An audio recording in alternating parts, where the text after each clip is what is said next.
Hello, everyone. Welcome to the special business meeting for the District of Squamish for Tuesday, May 5th. Holland Squallen, Quistoktima, Squamish Okmeo. As always, we're gathered to do our work today on the traditional unceded territory of the Squamish Nation. Please be advised that this council meeting is being live streamed, recorded, and will be available to the public to view on the District of Squamish website following the meeting. If you have concerns, please notify the corporate officer present at the meeting. That'd be Ms. Vaughn Boudreau.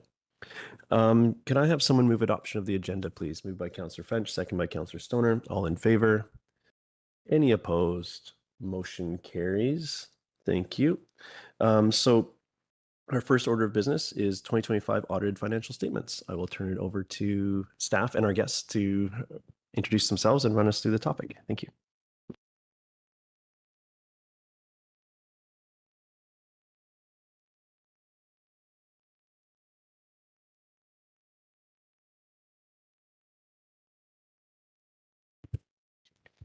Good afternoon, Mayor and Council. My name is Rianne Sousa, and I'm the Director of Financial Operations at the District. Joining me today is Laura Turner, Director of Financial Reporting, or Planning and Reporting, and the District's Auditor, Paul Fripp, BDO Partner of Assurance Services. And we're here today to present on the 2025 Consolidated Financial Statements. For Council and the public's background, the Community Charter of BC states that financial statements must be presented to Council for its acceptance and the financial statements sent to the municipal inspector before May 15th of each year. Further, the municipal auditor must report to Council on the audit review of the financial statements.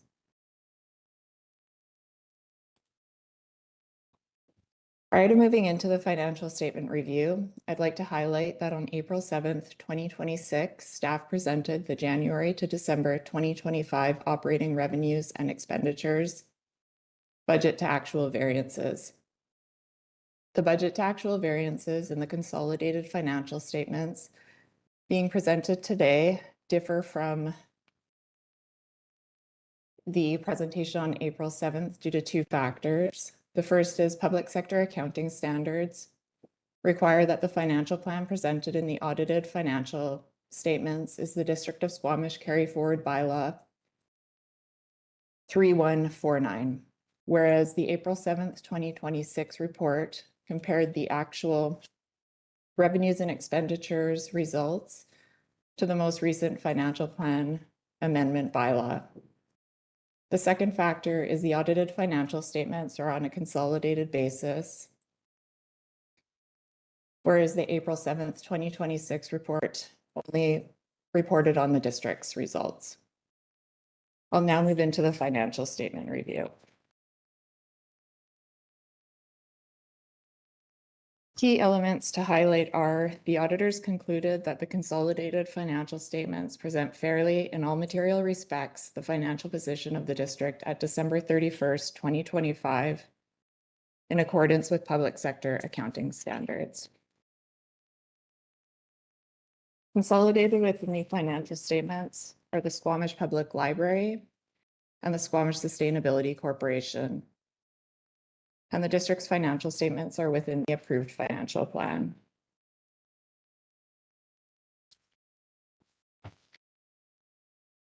I'll now move into the significant variances on the consolidated statement of financial position in comparison to 2024 results. The statement of financial position can be found on page 1 in the financial statements. Cash and cash equivalents has increased by 4.3 million. The increase is primarily due to the issuance of temporary borrowing for capital projects that are under construction.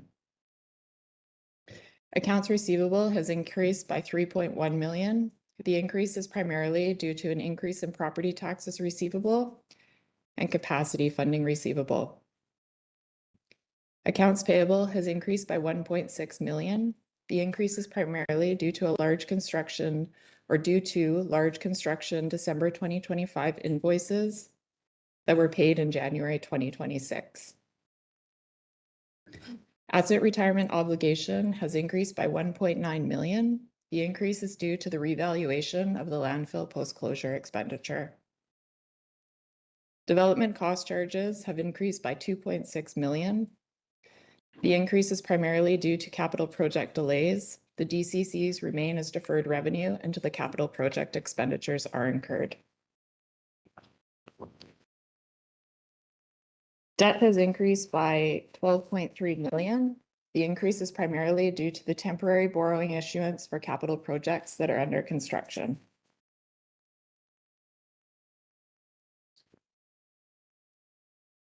Continuing on with the consolidated statement of financial position, tangible capital assets represent the cost of assets less accumulated amortization. There's been a 62 million increase in tangible capital assets. The accumulated surplus balance is primarily represented by a 441 million investment in tangible capital assets, 65 million in statutory reserves, and 16 million in non-statutory reserves, which are also referred to as provisions. I'll now turn it over to Laura Turner to review reserves and provisions. Thank you. So as noted on the previous slide, accumulated surplus at December 31st includes 65 million in statutory reserves. Statutory reserves are established and restricted by council bylaw and are detailed in Schedule 3 of the Consolidated Financial Statements. Notable balances at year end include 6.7 million in the General Operating Reserve, 7.9 million in the Equipment Replacement Reserve, 7.2 million in the General Fund Capital, 10.6 million in the Water Fund Capital, 9.4 million in the Wastewater Fund Capital, and zero balance in the Solid Waste Capital Reserve, as the full balance was required to fund an increase to the asset retirement obligation associated with the landfill closure. The total increase to this liability was 1.9 million, as mentioned earlier, of which 856,000 was borrowed from the General Operating Reserve and will need to be repaid from the Solid Waste Reserve. If you recall, during the 2026 to 35 financial planning process, debt servicing costs of the landfill vertical wall ended in 2025. However, to prevent user rate fluctuations, the solid waste fee increases were to remain consistent and the additional revenue transferred to reserve. Under this funding mechanism, the solid waste reserve will grow over time and may be used for future debt servicing costs of the landfill expansion project, as well as the asset retirement obligation.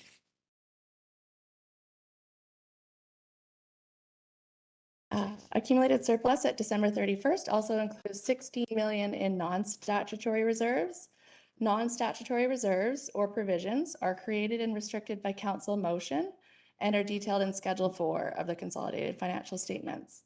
Notable balances at year-end include 7.5 million in community amenity contributions, 2.5 million in protective services, 1.1 million in the public art provision, and 1.1 million in the transit provision.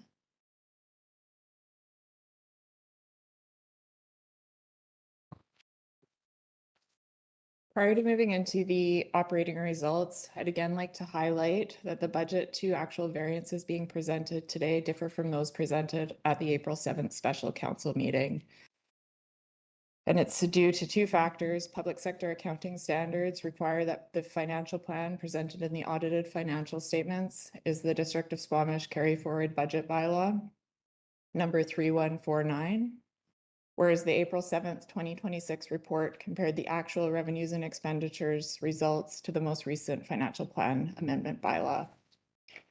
The second factor is the audited financial statements are on a consolidated basis, whereas the April 7th, 2026 report only reported the district's results.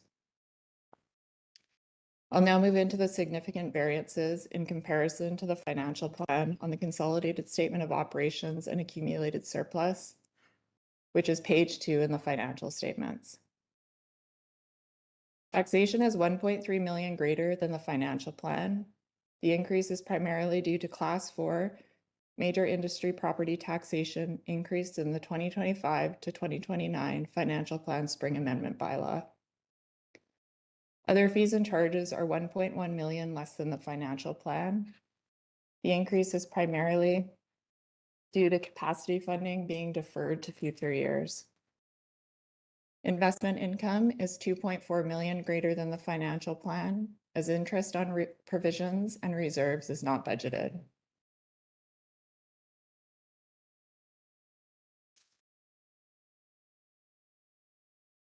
Community and economic development expenditures are 3.7 million less than the financial plan.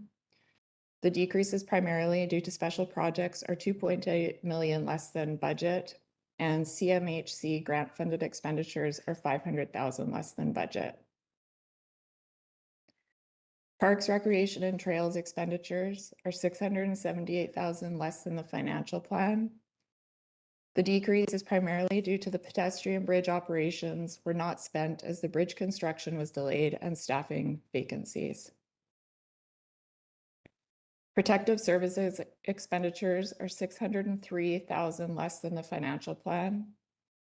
The decrease is primarily due to RCMP member vacancies, staffing vacancies, and special project delays. Transportation and transit expenditures are 1.4 million less than the financial plan due to special project delays and staffing vacancies.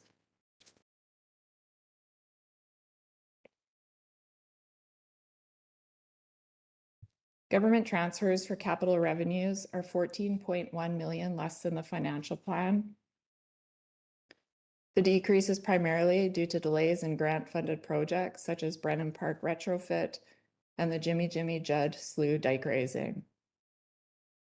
The grant revenues will be recorded when the project expenditures have been incurred. Developer cost charge capital revenues are 4.1 million less than the financial plan. The decrease is primarily due to delays in DCC-funded projects such as the wastewater treatment plant upgrade, the oceanfront stormwater mains, Spaucus Feather Park amenities, and the new downtown entrance design. The DCC revenues will be recorded when the project expenditures have been incurred. Developer contributed assets are 14.6 million greater than the financial plan. As developer contributed tangible capital assets are not budgeted, and more CACs than anticipated were collected. Gain on disposal of tangible capital assets are 2 million less than the financial plan due to an adjustment required by public sector accounting standards.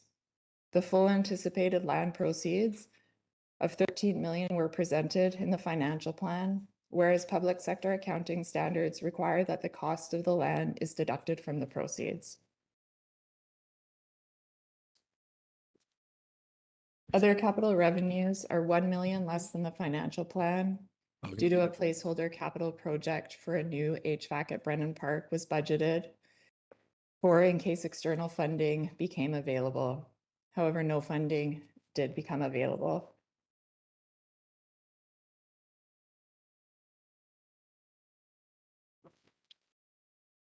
On the consolidated statement of operations, the district has realized a surplus of $50.8 million. The rationale behind the surplus is the legislated calculation for a balanced budget in the financial plan is calculated differently than the annual surplus in the financial statements. The financial plan recognizes sources and uses of funding that's not recognized in the consolidated statement of operations, including capital expenditures, borrowing proceeds, principal repayments on debt, and various transfers to and from reserves and provisions.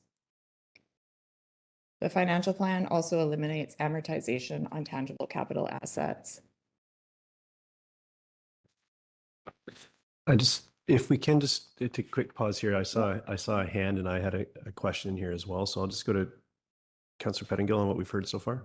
Yeah, just on the DCC revenue and the deferral of it, my understanding had been that we would count the revenue, when different developments are built, we collect DCCs. I would assume we would mark that revenue when those developments happen. They pay into the DCC reserve, and then we see an expense when the project actually happens because that money then goes to the project. But it sounded like the revenue gets counted when the project actually gets built. I'm just wondering if you can help me understand that. So we don't count that revenue when it's actually paid? Through the chair, yes, that's correct. When it's paid, it's held in a liability. And you see that on the statement of financial position. And then when the project expenditures are incurred that the DCCs will be funding, so capital project expenditures, the DCCs are recognized at that time. So the revenues and expenses match in this consolidated statement of operations. And is that because we've made a commitment to deliver the things on the DCC in the DCC bylaw? Is that why it's recognized that way? We sort of have that. Jump and answer. Oh, sure. It's specifically restricted because Canadian Public Sector Accounting Standards requires that economic inflows that are restricted by legislation and regulation be deferred and recognized as revenue when it's used for its stipulated purpose. And so that's precisely why. And you may be remembering is last year we had PS 3400, which was the new revenue standard that came in, and that deals with other revenue sources. And that is trying to match the recognition of revenue with the timing of the delivery of services or goods provided by the district. Okay. Any other questions at this point? We'll stop and have a round of questions at the end of the presentation. Just anything that we've heard so far. My questions before I forget was the interesting piece here is the reserve income, the sort of the interest earned just isn't budgeted for. So we're effectively budgeting zero for that, for the interest, and everything incurred is bonus isn't the right piece. But I understand that that's how, that we're following best practice there, but are we not anticipating something? Is it not reasonable to have like even a low assumption there? The zero assumption seems quite pessimistic / unrealistic that it's going to be zero. So how does that work? Through the chair, it has been historical practice not to budget for interest on reserves and provisions. However, we are looking at that practice as an improvement for the 2027 to 2036 financial plan. Okay, thank you. If there's no other questions from council, we'll continue on the presentation and we'll do a round at the end. Oh, yeah, thank you. Lastly, in 2025, staff identified that the district had not been consistently recording contributed land from developers. Therefore, a $7 million prior period adjustment has been made to the tangible capital assets and accumulated surplus to address this inconsistency. The restatement is reflected in the 2024 comparative year in the 2025 consolidated financial statements. Notably, it has no impact on revenues, expenditures, cash, or reserves.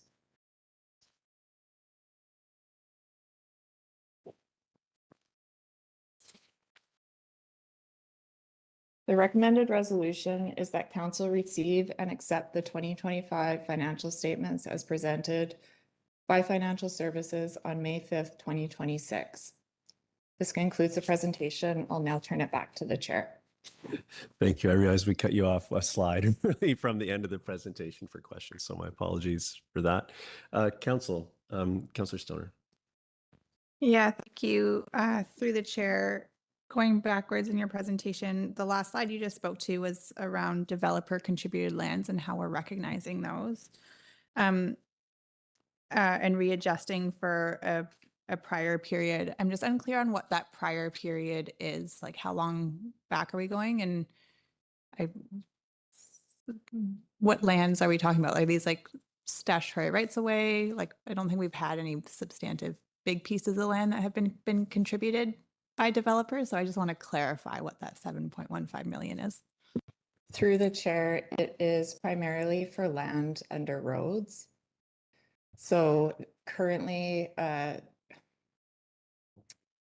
the land under roads were recorded in the financial statements until 2021. We then found this year that due to an informal practice, that informal, infrequent process, that it wasn't recorded for the period 2022 to 2025. However, we have input a formal process to address that going forwards. Okay, that's very helpful, and I think an important piece of understanding for all of us that it's land under roads and not land we can build a community center on. Similarly, then I am curious, we don't budget for developer contributed assets, but those are sitting at 14.6 million for this year. Do we have a sense of what's driving that number?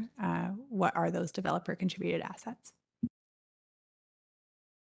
Through the chair, at a certain point when a servicing agreement, assets that are required to be constructed by a developer, once completed, signed off, they do transfer to the district. So it would be servicing agreements that had been either fully or partially completed in 2025 and the developer assets transfer. The things that transfer examples are paved roads that they do within the development, sidewalks, lighting, really anything that's secured through a servicing agreement. Okay, that's really helpful. And there was another line item that I was just curious about. Under taxation and user fees, note 17 in the consolidated financial statements, there's the 1% utility revenue, which is in addition to the grants in lieu of property taxes or levies. I'm just curious what that 1% is. Through the chair, utilities such as Fortis, BC Hydro, TELUS, it is per legislation that they provide 1% of revenue that's generated within the district to the district. So it's not called a grant in lieu specifically under grant in lieu legislation. It's separate legislation. Thank you. And then just, if I may, for one more point of clarity, what then falls in the grants in lieu of property? Because I thought that would have been folks like Fortis and Hydro. Through the chair, it is either provincial or federal governments that are transferring monies in lieu of paying property taxes to the district, which usually end up to be about the same, but not exactly. It's under separate legislation. It's not that we're providing them with a property tax bill. So just to clarify, not crown corporations, just actually provincial or federal agencies.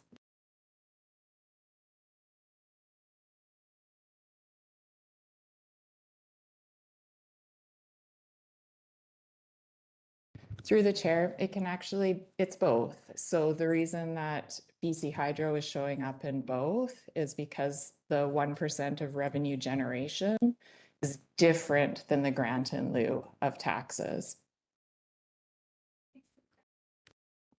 Thank you, Councillor Hamilton.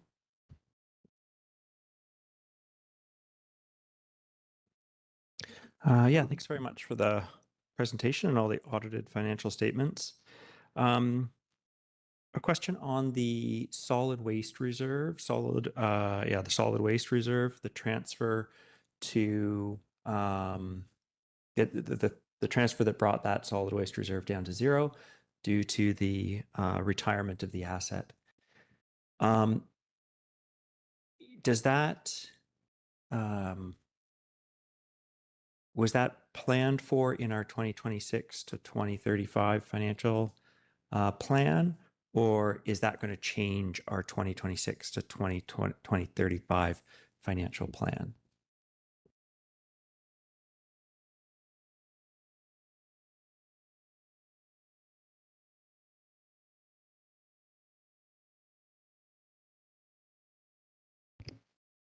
Thank you for the question through the chair. I think I can possibly help connect these two dots a little bit for the team.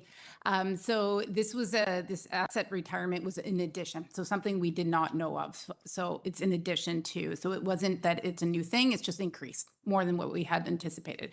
What Ms. Turner was trying to explain is that due to the landfill expansion in the future, if you recall in the 26 to 2035 financial plan, what we presented to council was the increase of the annual fees in order to sort of scale up to that payment of debt servicing in the future. We knew that that annual scaling up would also provide us some buffer. That buffer was for perhaps reducing some of the borrowing for the landfill expansion, or perhaps reducing things like asset retirement obligations, which do sometimes go up. They're evaluated by a third party. So hopefully that connects those dots for you. So this effectively has just sort of chewed into a little bit of that buffer, and we might see that some adaptation or some increases in the 2027 to 2035, the next financial plan, 2027 to the 2036 financial plan, we might see some adjustments there. Is that correct? Thank you for the question. So not to the annual fees. So the annual fees were already scaling up. It'll be the utilization of that additional money that those annual fees were creating. So that buffer that we saw in the reserve continuity that we were looking at saying, okay, and I think it was 3 years down the road, we will have additional monies that we could effectively reduce the borrowing. But we didn't actually reduce the borrowing debt servicing. It was sort of a placeholder to say, you know what, when we get there, we'll know how much we can reduce. So you won't see any adjustment to the fees. What you'll see is that it'll still sit there, but it'll be paying back the asset. It'll be reduced to pay back the asset retirement obligation portion. Thanks very much. Thank you. I'm going to go to Councillor Pettingill. Okay. So a couple, just going back to the DCCs, I actually see on page 26 of our agenda, 16 of the financial statements, it does talk about contributions and expenditures, interest earned. So if someone was saying, this is what shows us sort of from maybe a naive person's perspective of how the money flowed as opposed to the accounting standard. So if people are like, what happened with DCCs this year in practical terms, sort of this is an accurate picture, even though we're not in some other, in terms of the PSA, we're accounting it as a liability rather than a contribution in 2025. Is that? Through the chair.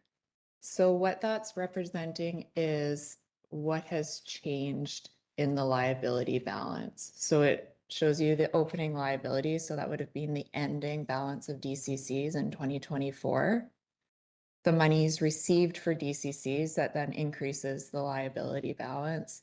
And then what we have earned in revenue or earned in interest, and then what expenditures we have used DCCs to pay for capital projects. So I think that you're right. That is the best place to look if you want to see exactly what happened with DCCs in the year.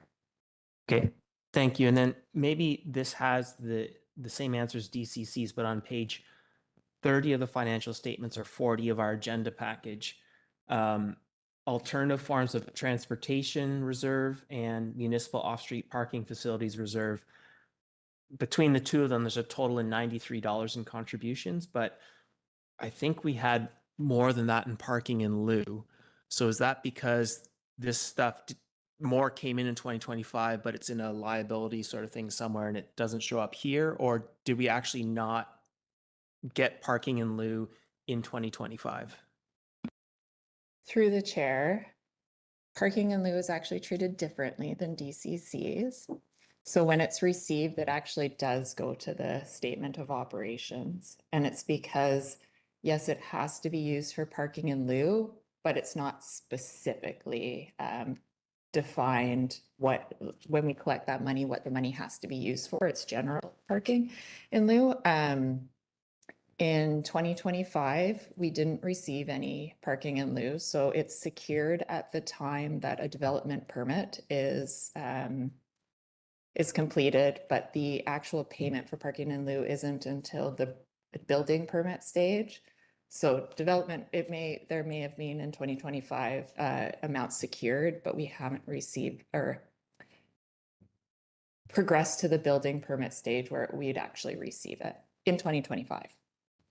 Okay, thank you. And then my last question, and sort of based off an email we've received, the capital rehab general BL 2346. My understanding is that is the primary reserve for capital that's not water, wastewater, solid waste. And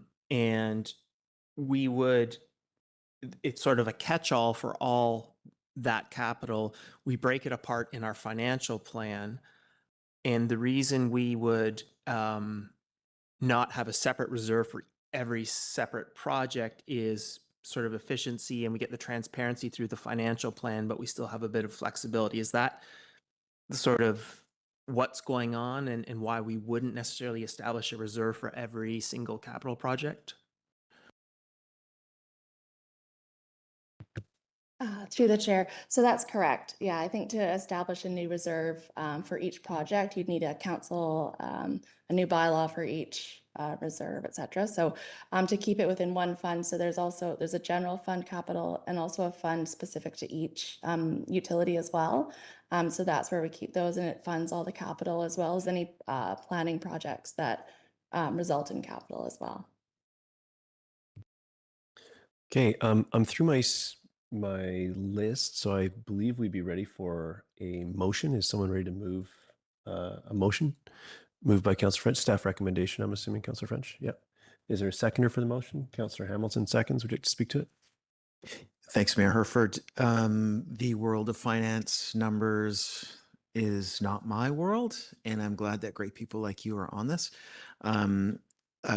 As always, this report at this time of year is full of excellent information that even a non-numbers guy like me can, for the most part, make sense of it. Thank you for the work. Thank you. Other comments? Just speaking in support of the motion, this is an important step to ensure transparency and that things are operating as they should. And I'm happy to I'm happy to report that we're in a good place. Although the questions were around sort of, to me, if I'm paraphrasing down the questions, is really interpreting this is a slightly different format than how we normally interact with some of these numbers through financial planning and reporting on. So always something to learn as we go forward. But thank you so much for the work, Mr. Fripp, on the audit, but also to the team for all the work throughout the year to get us to this point. So thank you very much. With that, I'll call the question. All in favor? Motion carries unanimously. Thank you very much. So now, actually, our next piece, we have a recess here followed by a motion to close. So I'm going to do the motion to close first, and then we'll recess for that. So moved by Councillor Stoner, second by Councillor Hamilton. All in favor? Any opposed? Motion carries. Thank you. We will recess this meeting and reconvene at 1:30. Thank you. In the close.